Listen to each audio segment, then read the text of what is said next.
Hello everybody, welcome back to the channel. Thank you so much for joining me once again. I have returned. As you can see, I'm here. Look, I'm in my studio and I'm filming. It's a miracle. It's a Christmas miracle. I know you guys probably expected that I'd be gone for a while, but I'm here, I'm back. I'm ready to film another deep dive video. I was really quite upset when I wrote that update on my channel because I didn't really want to tell everyone like, oh, I'm not going to film anymore. I'm not coming back for a while, because I've had plans to film all year. I've wanted to do more deep dives. I wanted to start new series, but I've just been really knocked back by the skin condition that I've had.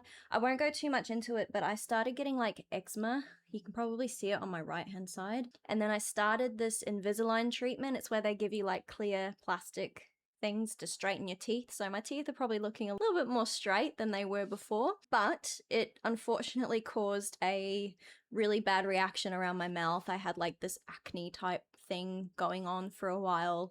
I had it all the way through my Europe trip, and then it kind of went away and then reformed as this horrible dermatitis on my lips and my eyes. So it started attacking my eyes, and I get really dry red eyes. It just looks horrible. And that's one of the reasons why I don't really film now, because I can't wear makeup. And obviously I don't want to look really tired with red eyes and not be able to film. I'm defying my skin just a little bit, just so I can actually get some videos out into the world. But yeah, I'm really excited to dive into this. This is actually a new series that I'm doing. I'm still going to be making Duran Duran videos. Please don't worry about that. I know they have a new single that they've released recently with Nile Rodgers. We've also got the B-sides video that I still need to do, so that's going to be compiling and diving into some of the B-sides that we missed during the Duran Duran Deep Dive series. So that's still coming. There's a lot of stuff coming. I'm still trying to film like vinyl features here and there, and I've started collecting jazz vinyl. I've got some Duran Duran vinyl, as you guys know. Anyway, I'm going to reveal who my next deep dive band are going to be. I'm diving into Wham! Yay! Hopefully that excites you guys. Hopefully you guys are into Wham. I really do love them. I will admit though, I've always been more of a George Michael fan than a Wham fan, in a sense that I grew up listening to a lot of George Michael's solo work, so I didn't listen to a lot of Wham. It was only until I got a little bit older that I started going through a little bit of their discography. But in saying that, I probably only know like 4 Wham songs, and so I just wanted to dive into their music because I watched this documentary and I gotta say, I was in tears. So it's a documentary on Netflix about Wham and how they formed, and how George and Andrew met each other in school, and they've known each other since they were kids. They were inseparable. They wanted to form a band together, and it's quite emotional because it talks about how they came together, they built this, you know, this huge fan base, they wrote some amazing songs, and at the end of it they disbanded because George wanted to continue on and he wanted more out of his career. Andrew was pretty happy with how things were. He was happy just to close the chapter, and that's how Wham finished. But they released some bangers in the 80s. I'm sure you guys know a few of them. Wake Me Up Before You Go Go, Careless Whisper, Last Christmas, which is like one of the best Christmas songs ever. In my opinion. What's another one? Club Tropicana. I have quite a bit to get through because I've never listened to any of the Wham albums. I only know the main songs. I don't think they made that many albums, so the series is going to be short, but it's going to eventually lead to a George Michael deep dive series. That's something I've really wanted to do because George Michael means a lot to me. There were many days in my house where my mum was just playing George Michael records. Most of the time it was the album Older, which I featured on my Instagram and TikTok, and it went crazy on TikTok. I was just like so shocked at how many people came out of nowhere and were just, you know, showing their love for George Michael. Why am I getting emotional?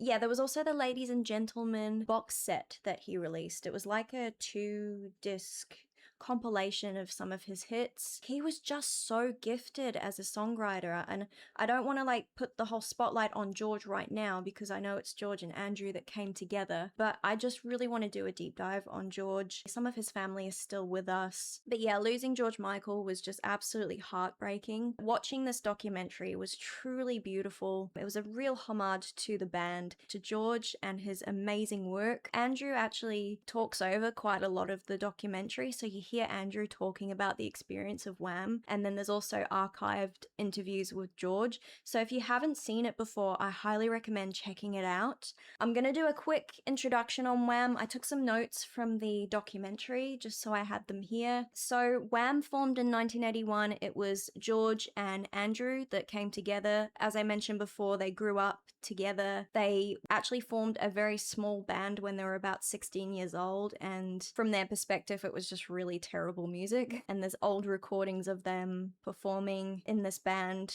But yeah, they met when they were 11 and 12, and George never went by George Michael. He went by Yurios Panayiotou. I hope I said that correctly to anyone here who is Greek. He had quite a strict upbringing, and then Andrew's background, I think his family from Egypt, if I remember correctly, or he has Egyptian heritage. But yeah, they had a little band at 16 called The Executive. We're sort of coming out of the punk era. A lot of new wave, synthwave bands are coming onto the scene. They were very socially aware when they first started. Their music and their lyrics really resonated to young people. They kind of penned it as socially aware funk, blending elements of disco and pop, which was a little controversial back then, surprisingly enough. And it took them a while to get off the ground. They definitely had a few singles, I think, that flopped at first. And then they finally wrote one called Young Guns, which is on this album. And Young Guns started to take off a little bit, but they did have to work quite hard to break into the scene overseas, like internationally. And then when they did, it was just Wham Mania. They were huge. It was really when I think they released their second album with Wake Me Up that they started to really take off. There were definitely a lot of like early fans in the United States, but they just probably weren't as prominent. Very much like Duran Duran, you know, really good first album, but the second album was like Duran Duran Mania, very much the same situation here. That was the brief introduction that was not so brief. But anyway, we're going to dive into their first album. It's called Fantastic. I have never heard this album in its entirety. So this album was released in 1983. In this album, we might find a lot of themes and lyrics that are very much relevant to that time socially. And at that point, I was very much a twinkle in my father's eye. So I don't know too much about the current events of that time. I will try and keep up. I will try and stay ahead. It almost sounds like I'm quoting lyrics, but I'm not. Let's dive into this album. We're starting off with track number 1. It's called Bad Boys.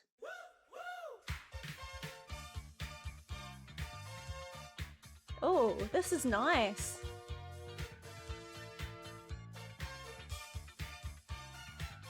This is like get the disco lights out. Guys, I did forget to mention Wham did have backing vocalists or singers. I think they had a lady called Shirley. I think a little bit later on they also brought in another girl. Her nickname was Pepsi. I'm pretty sure they brought them on tour as well, so definitely liking the vibe so far.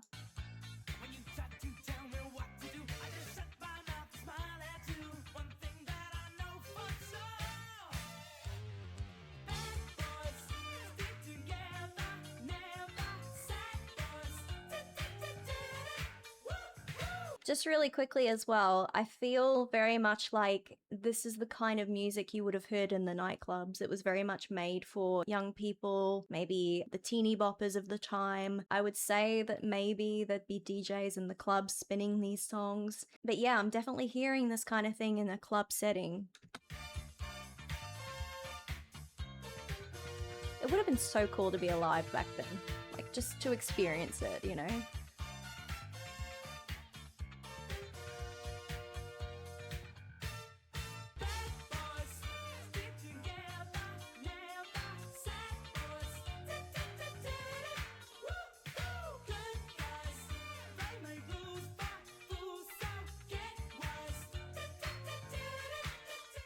very much representative of like rebellious youth. And it's quite funny because in this documentary, they were talking about how George's father was quite strict and he really wanted George to have an academic career and, you know, be a doctor or a lawyer or accountant, something like that. But it went very much in the opposite direction for George. Turns out his father would be extremely proud of his success. I feel like he's almost talking to his parents like, hey, Dad, what did you have planned for me? But it's like, I don't necessarily think it's a personal song for him.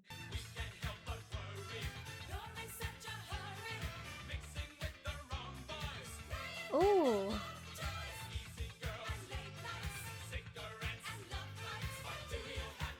I wonder if that's Andrew singing. I don't know if Andrew did much singing.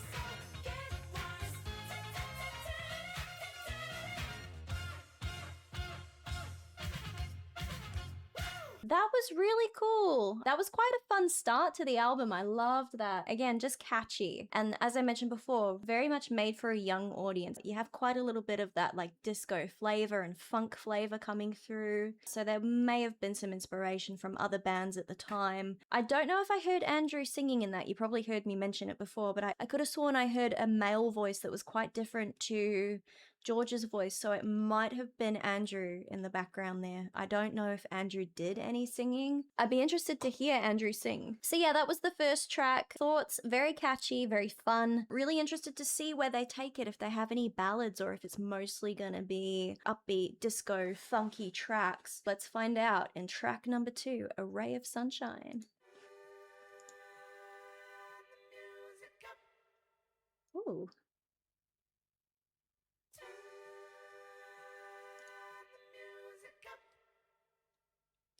Is that, do I have to turn my music up?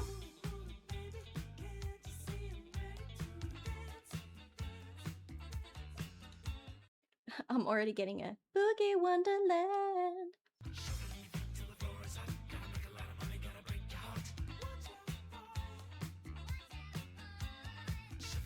That was cute. Watch out.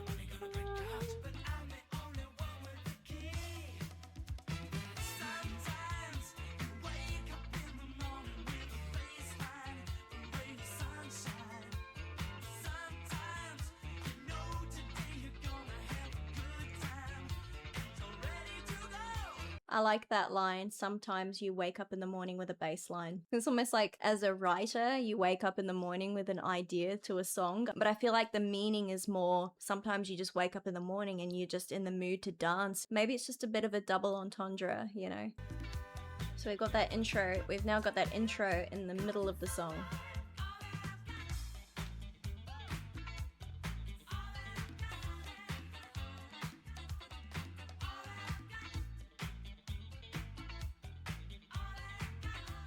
I feel like I'm hearing subtle syncopation on the bass, not as much as what you'd hear with Duran Duran's music. And I know I shouldn't really be comparing the two because they were both very much in the club scene, you know, their music was very much for that demographic. So yeah, I'm just kind of comparing the style and the sound in a way. I think that Andrew and George were very much inspired by a lot of earlier pop and disco music, but also I know they really loved Elton John as well. So that's why I'm sort of expecting to hear ballads coming up. But anyway, let's keep going.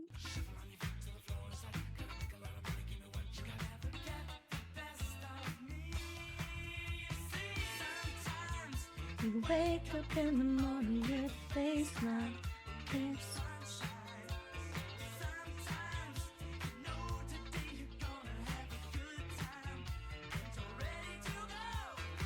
Is there anyone watching this video? Please tell me if you were young and you bought this record, you brought it home and you listened to it and you were like, yes, this is so cool. You were experiencing Wham for the first time, very much like how I am now.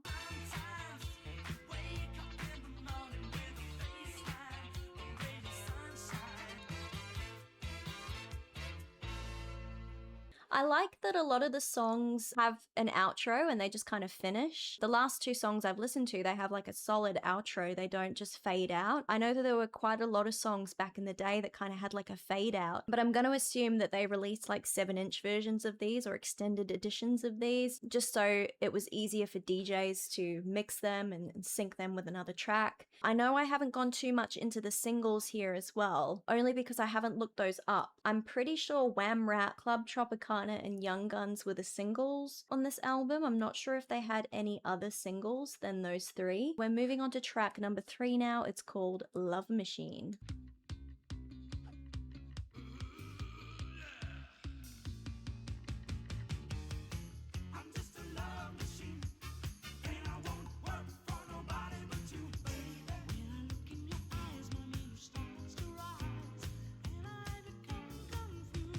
Okay, I've got to say, it sounds like George is putting on this different voice for this song. He just sounds a little bit different. Yeah.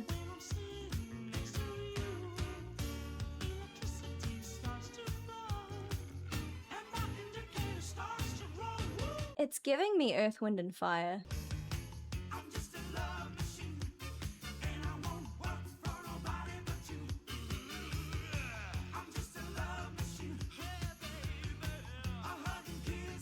I feel like he's really just putting on that disco vocal, but I really like it. It also goes to show that not only does he have a great range, but he's also got this really great ability just to alter his voice ever so slightly. So you kind of stop and you listen and you're like, is that actually George singing or is that someone else?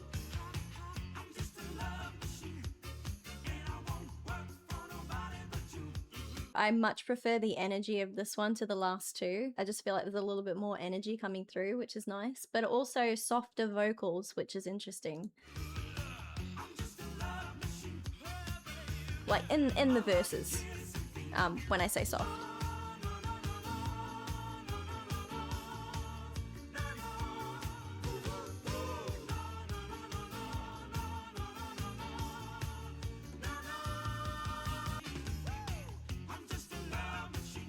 Or maybe I can do the eyebrow thing.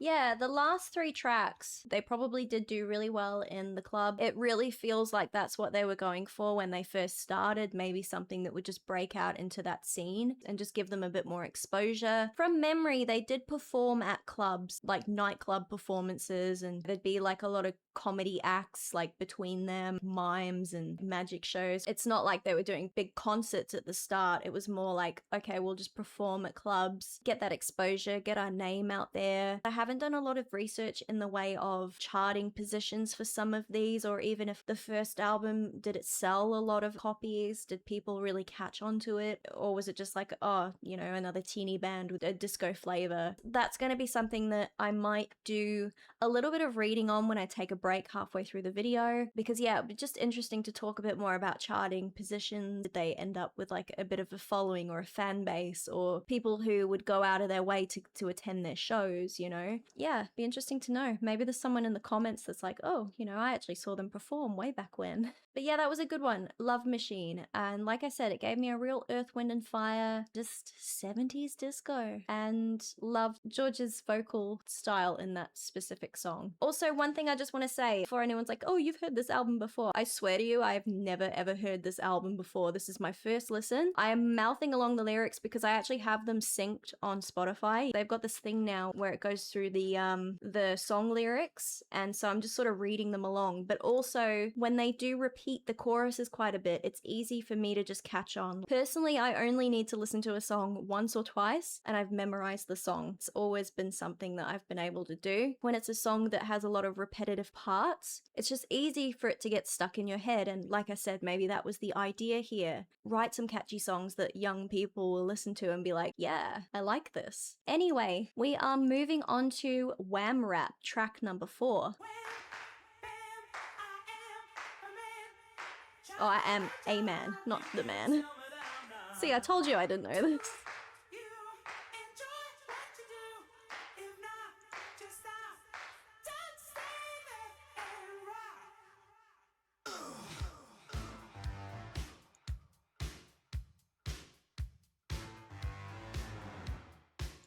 This song, I think, is the background to how they got their name, Wham. I think they were out clubbing or something, and I think Andrew started saying wham bam, I am a man or something, or I am the man. Yeah, they were just being silly in the club, and then they were like, oh, that's a good name. Hey everybody, take a look at me. I've got street credibility. I may not have a job, but I have a good time with the boys that I meet down on the line. Said Okay, before I continue on, I know I keep talking. Now I'm getting like some kind of Grandmaster Flash Furious 5 thing going on here. don't need you, so you don't approve, but who asked you to? Hey, hey, jerk, you work. This boy's got better things to do. Hell. I'm trying to think if I ever heard George Michael rap. I don't think I have. I think this is the first time I've heard him rap.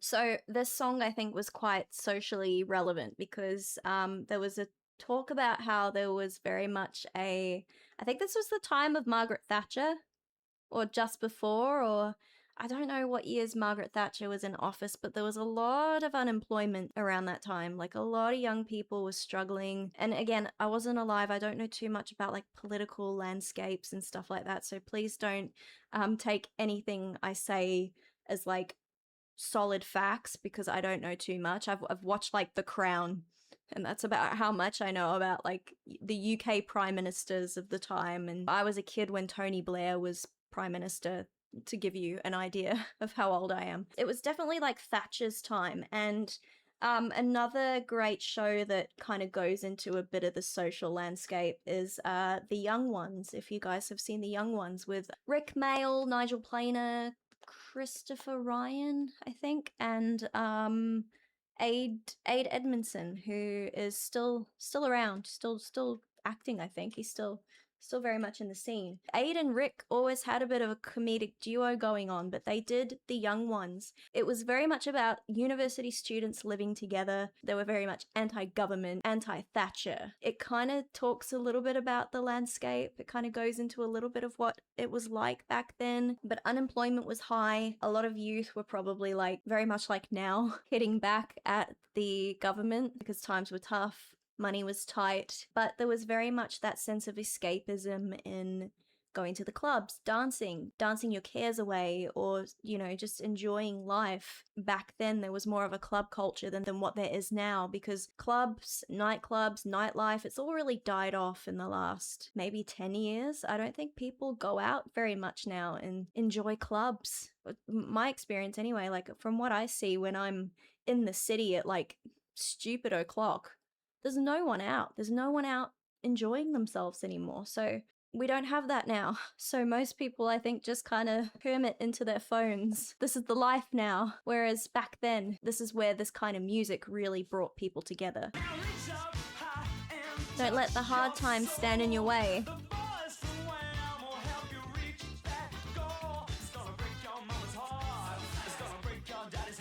Too bad.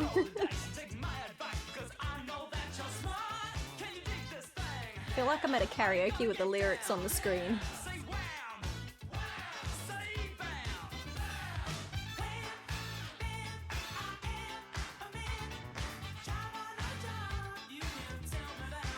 Yeah, job or no job.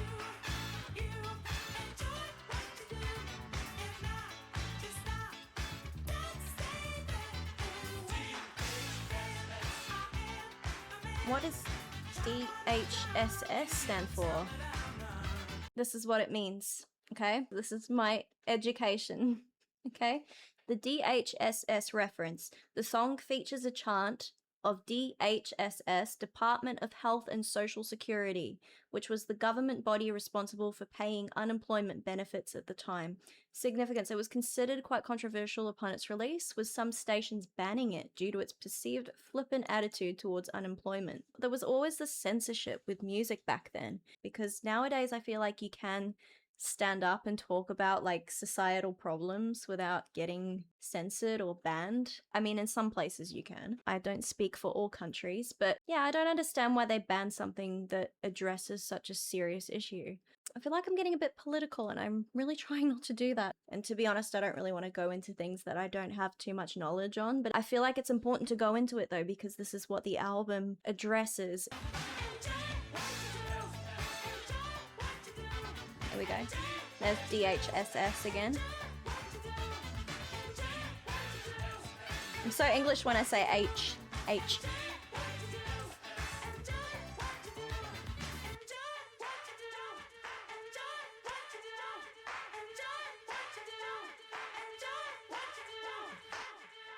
So yeah, that was Wham Rap. Definitely a really fun song. A little bit of education for me as someone who is millennial to Gen Z that doesn't know a lot about the time back then. And I've heard parts of that song. I've never heard it in its entirety, so it was quite good to hear it and to read some of the lyrics on the screen. So our next song is A Ray of Sunshine instrumental. So very quickly, we have an instrumental of A Ray of Sunshine and we have an instrumental of Love Machine. I'm actually going to skip these two just in the interest of saving time and battery. We've heard Ray of Sunshine and Love Machine. As I did mention before, these two tracks would have most likely been made into extended remixes and instrumentals for the purpose of being nightclub friendly. But the next song that we're going to move into, so we've gone from track 4, I'm going to call this track 5. This is Club Tropicana, and a lot of people know this song. I definitely know this one.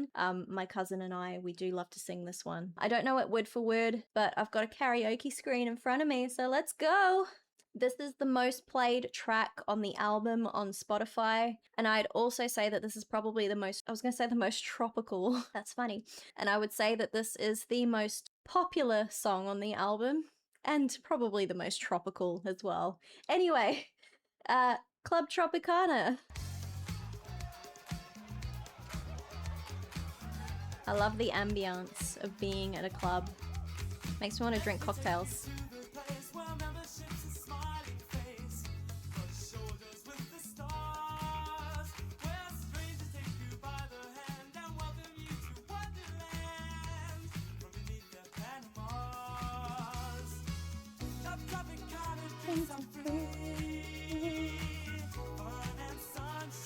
There's enough for everyone.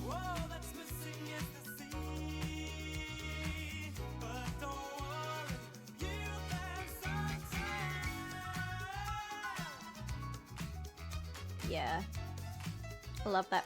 I love that piano break.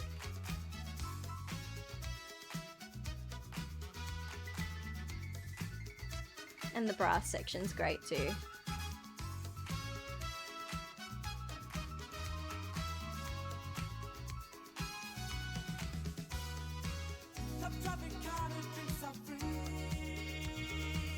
Fun and sunshine, there's enough for everyone.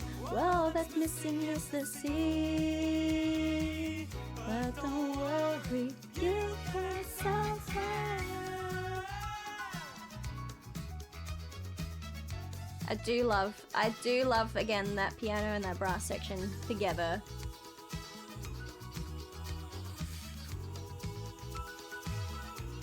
And this makes me thirsty. This song makes me thirsty.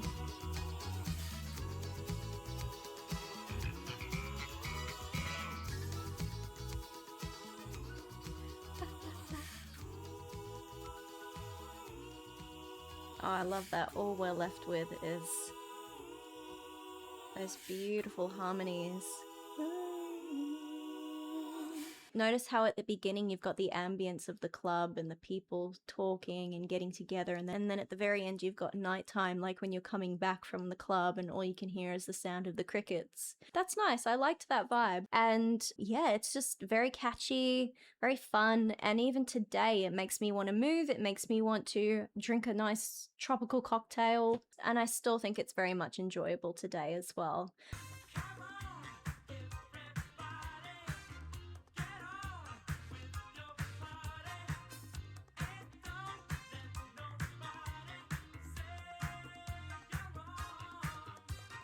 Just gonna quickly say it again, Earth, Wind and Fire.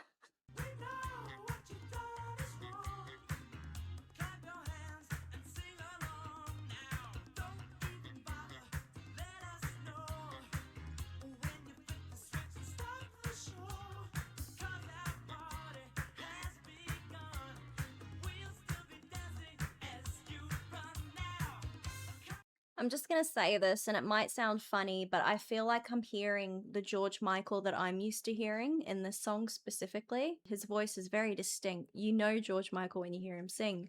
But yeah, just the song really sounds like, I don't know, like it almost kind of hints at what's to come of him and his talent. Interesting that I made that connection with this one in particular, but I definitely have.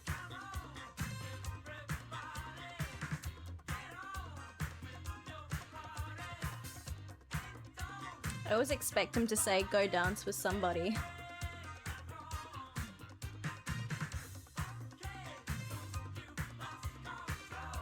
Oh.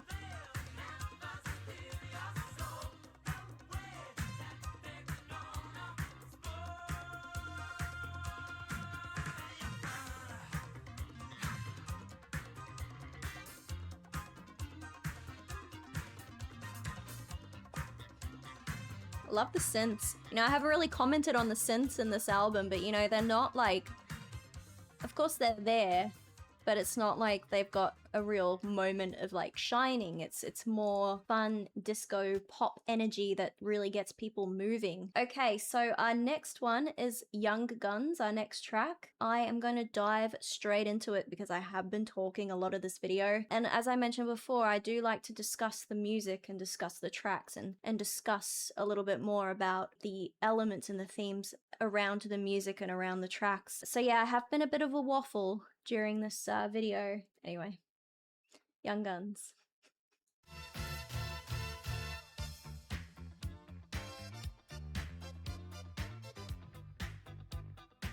Just want to like choreograph this. Try not to hit the mic. No, it's more like this, isn't it? Hey, sucker.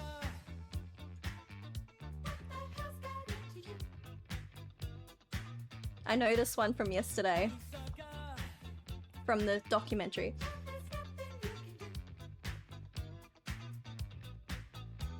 Well, I haven't seen your face around town a while, so I greeted you with a knowing smile. When I saw that girl upon your arm, I knew she won your heart with a fatal charm. I said, soul boy, let's hit the town.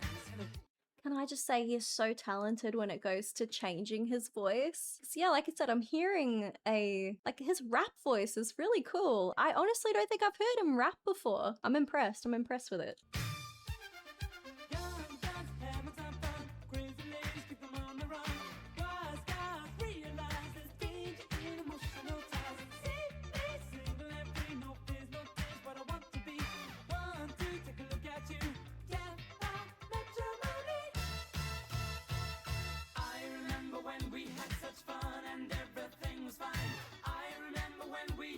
Quick comment on the harmonies. I'm liking the harmonies on this album, and I'm really liking that George is using harmonies too, because we definitely get to hear his vocals in unison. But I don't know if there's still like that backing vocalist. I feel like I'm still hearing the female on this track as well, so that's most likely Shirley.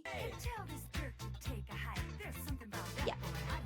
Well, sugar, he don't mean the things he said. Just get him out of my way, cause I'm seeing red. We got plans to make, we got things to buy. You're wasting time on some creepy guy. Hey, shut up, chick, that's a friend of mine. Just watch your mouth, babe, you're out of line.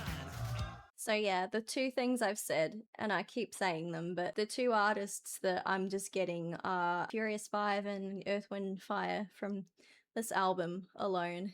It's interesting, but I'm just hearing like the way he delivers his rap is very much like that. Yeah, Grandmaster Flash. A child is born with no state of mind, blind to the ways of mankind.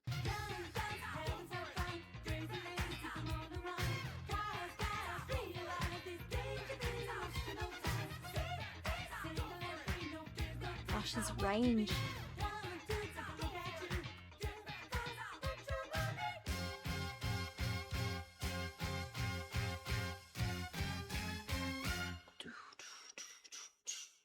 Okay.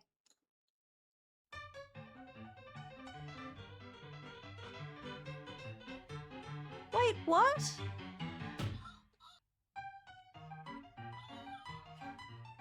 That was an interesting outro. I was not expecting that. I've never heard that song in its entirety. I've heard it in the documentary, and that's where I know it from. But yeah, the outro, like a ragtime piano. Our next, or final track, our last track of the album is an instrumental, so that I'm not gonna play the full 6 minutes in video. So the last one is called Nothing Looks the Same in the Light. It said no vocals. Well, it said instrumental. Oh. There's like this really nice warm bass pad going through this track, and I just could hear it in the headphones. It was so lush, so nice. Oh, yeah.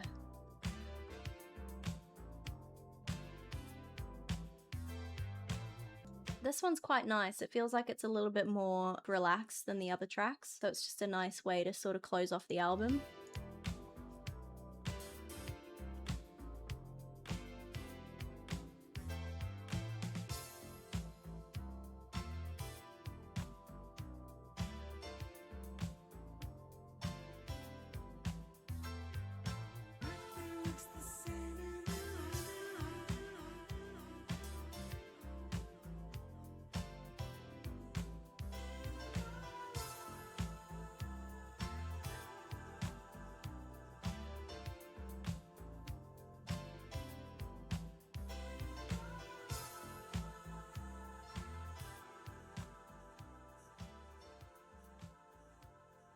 I've just been grooving this whole time. I did say I'd listen and have a boogie. I definitely did that. So that brings us to the end of Fantastic. I liked this album. I thought it was fun. I thought it was very much get up, guys, and dance and have fun and forget your problems. Loved the energy. Loved that there was quite a lot of dancey tracks on the album. My only comment was that there weren't too many ballads or anything like that. It was mostly just funky tracks that made you want to dance. And there's nothing wrong with that. Like, again, they wanted to release a record that would be very much popular in the nightclub scene. And I would say that, like, most of the songs had a very similar vibe. I think Club Tropicana is definitely the top track on that album. And I will say Young Guns as well did stand out. The other tracks, I do like them. Wham Rap is cool. And like I said, I really enjoyed the Grandmaster Flash style of rap that George delivered. But like I said, a lot of the tracks, like the other than the single tracks, they all did have a very similar vibe. So I wasn't really struck by any of those in particular, but I did like the energy. I did like what they brought to the album, and I can just see it back then being very popular amongst the DJs and people just being like, oh, have you guys heard this new group Wham? They've just got some great, funky, energetic tracks, and it's not just the music, but it's also the lyrics. So yeah, I definitely rate this album. I think it's really, really good. I am really quite excited to have heard the works of Wham for the first time, because this is really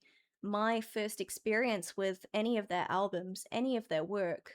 And I love the cover as well. I never mentioned anything about the cover, but I love the cover. They're both very baby-faced. This was probably, oh, they would have been teenagers, I think, at this point. And I remember George in the documentary saying something like, we didn't own a lot of clothes, so if they did perform, they'd sometimes perform with just the jackets and nothing underneath. I just think that they are very cool. They're talented, they're up and coming, and they're really cute. So a lot of the girls would have been like, oh, I think they've got all the makings of a very successful pop group of the day. And as we know, Wham Mania was a thing, so I'm interested to dive more into that, and I'll go away and do some reading. I'll read a little bit more about their chart positions and how they grew a little bit more as a band. Anyway, I just want to thank you guys so much for watching this video. I hope you enjoyed it. I know I was a little quiet sometimes, but I really enjoyed jumping into this album. I would love to know your thoughts and your feedback on this album. Also, your experiences with it too. Did you pick up a copy when it first came out? What did you think of it back in the day? Were you really